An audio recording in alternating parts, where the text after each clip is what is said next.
Now, before class is over, I want to remind you that we will have our test on this unit next Wednesday.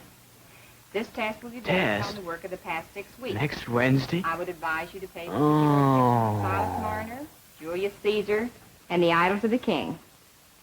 It will be an essay-type test. There's the bell.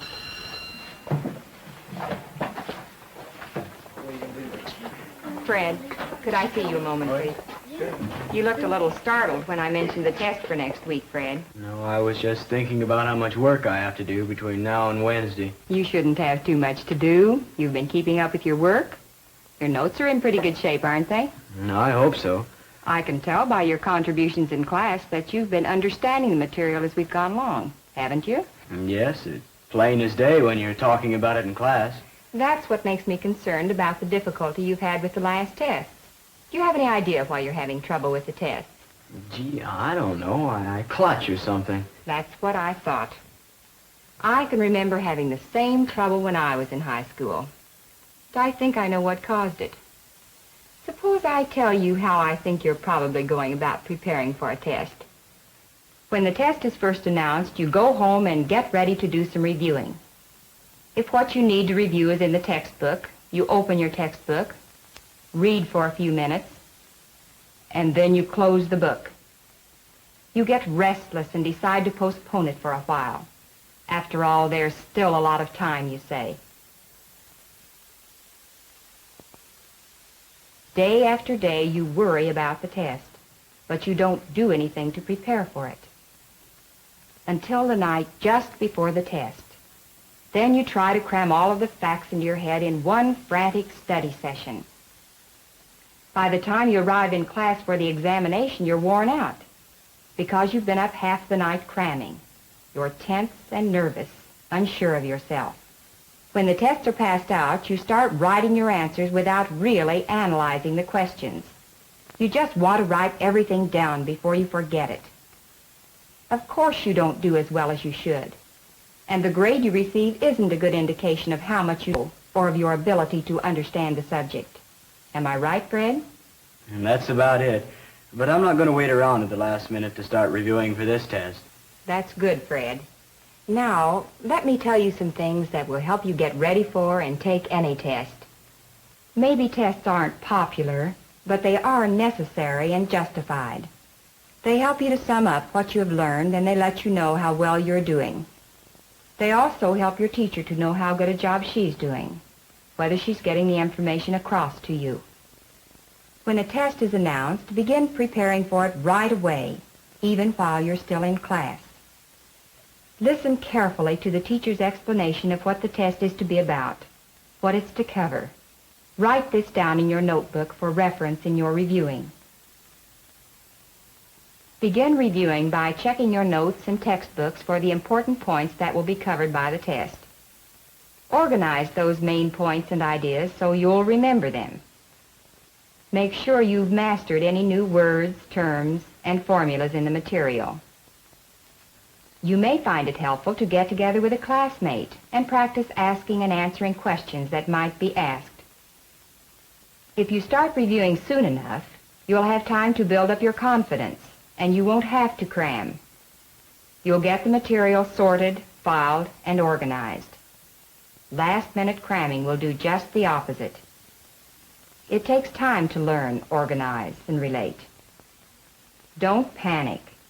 Even if you are a bit nervous, just remember all the others feel the same way. If you've prepared for the test properly, you'll do all right. Bring the materials you'll need for the test, a pen or pencil, paper, and whatever else the teacher has announced will be necessary. When you receive your copy of the test, look it over carefully.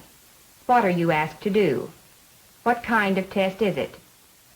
If it's an essay test, be sure you understand what the question asks you to do. Watch for instructions such as discuss, list, define, and outline, and follow the instructions.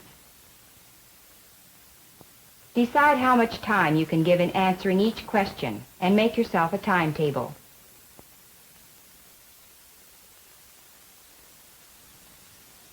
Then organize your thoughts. Think out and jot down the main points of each answer. Your answers count most, but don't forget that neatness, organization, spelling, and grammar also count on an essay test. The procedure is very much the same for taking a short answer test: true, false, multiple choice, matching, or completion. Read the directions carefully. Be sure you understand what you're asked to do. If it's a true-false test, look for clues in the wording of the questions. Watch out for words such as always, never, often, and usually.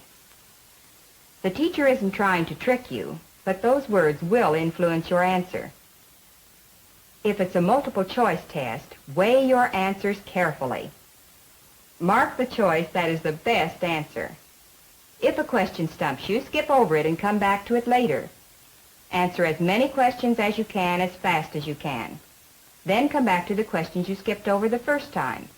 The answer may come to you the second time.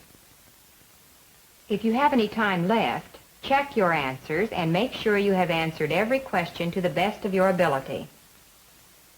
A test is valuable to you and your teacher only when it reflects your knowledge of the material covered. It should be a true measure of your knowledge of the subject, not your nervousness. When you know how to prepare for and take a test, you can feel sure that what you hand in is a good measure of your knowledge and ability.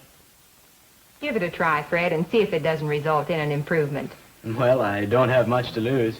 The system I've been using sure hasn't worked. We'll discuss the test more in class tomorrow. That'll give you a chance to check up on your method. Good. And thanks for the help. That's why I'm here, Fred, to help you. And remember, start preparing in time. Tonight. Fred took the advice. He began preparing during the discussion of the test. He listened carefully to the explanation of what the test would cover, what it would be about.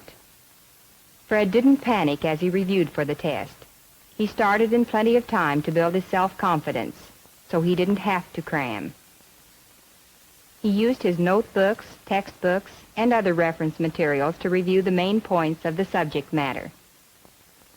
He organized those important points and ideas carefully. He made sure that he understood the new words and terms. When he had this information firmly in his mind, he and a classmate practiced answering questions that might be asked. On the big day, Fred brought with him the materials he'd need: pencil and paper. When he received his copy of the test, he first studied the directions.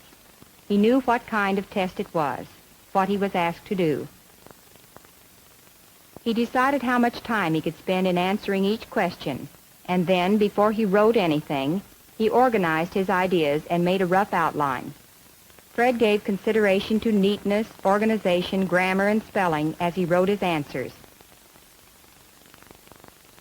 After he'd completed the test, he checked his answers before turning in his paper.